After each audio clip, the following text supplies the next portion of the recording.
why the 10-speed manual transmission is the best all-around semi-truck transmission that you can buy.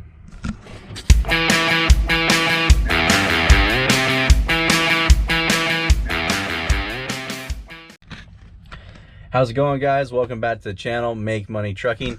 And I'm sitting here in my Freightliner Century, and I have a 10-speed manual transmission in this truck, and I'm going to be going over why the 10-speed transmission is the best transmission or best all-around transmission you can get in a semi truck, especially if you're going to be becoming an owner operator, at least for starting off with. So the first reason is going to be that this transmission is pretty bulletproof.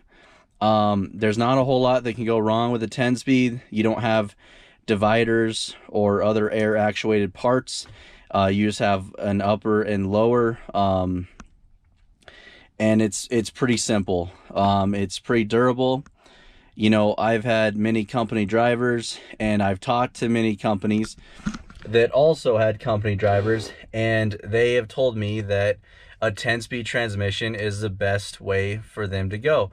They oftentimes, somebody in the company will spec out trucks with 18-speed transmissions because maybe that's all it's offered with that type of power level, and they hate it because the amount of transmissions that get broken are just, you know, it's astronomical. It's just, they like, well, I don't know why we didn't keep with the 10 speeds that never break.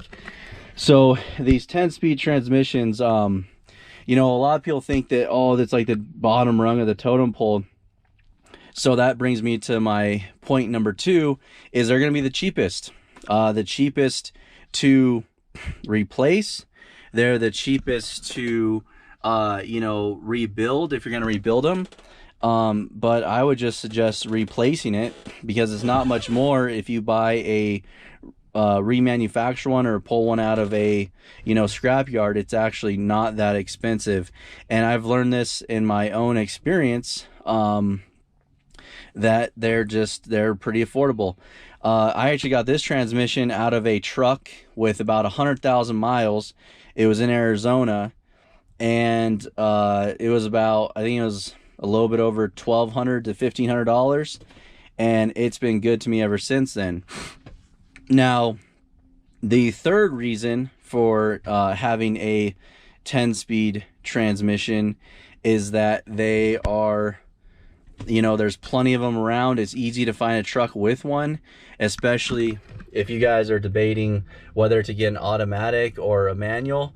I would obviously start with the 10-speed manual transmission, because it's going to be those three things. It's going to be, you know, durable, it's going to stand up, and it's also going to be the most affordable, and they're the easiest to find. The availability is just, you know, it's so easy to find them. They're in a lot of different trucks.